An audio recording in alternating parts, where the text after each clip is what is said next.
bukeye bwaho ubu se ushatse ntiwazimya itara tukiryamira sheri. Yewe amasaha yanagiye byo rero. Reka twiryamire turere ko twaza kubyuka kare. Dore tumaze iminsi turyama bitinze tukabyuka tutabishaka.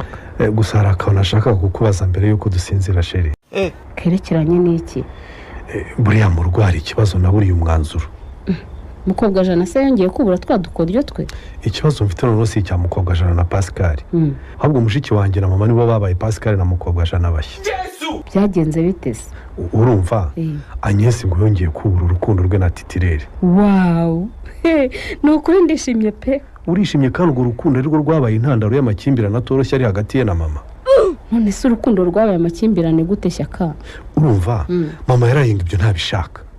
Arasubiramo ukuntu cyagiye ubukwe bwapfuye yamaze kwitegura yatumiye n'abantu yashyushye ukabona amara rwose amushotse ku matama.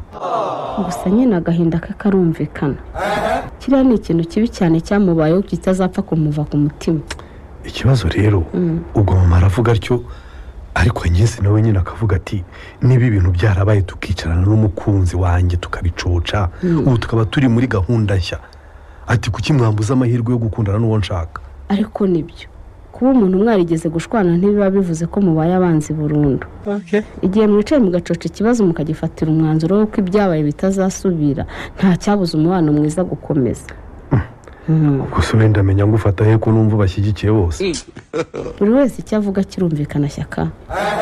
Agahinda n'impungenge z'umukecuru nta muntu utabyumva kuko baravuga ngo yagukanze ntibinturo. Noneho nanjye mfatanye na mama mbwira Agnes ko Chris tutakimukeneye mu muryango wacu nk'umukwe. Aho waba wivanze mu buzima bw'urukundo rwe kandi niwe uzi icyo akundira Chris. Ahubwo njye ndumva icyiza mwakwicara nk'umuryango mugashakira igisubizo hamwe ntawe ukomerekeje undi. None se ko njye numva bingoye wazabimfashijemo Devo? Oya sheri, ntabwo ari byiza ko mpita ninjira mu kibazo cya mukazi wanjye na mabukwe. Ahubwo wowe uzabanza ubijyemo wenda bibaye ngombwa naza nkunganira nyuma. Ubuse hari wowe hari njyewe ubundi ntitwabaye umwe Devo?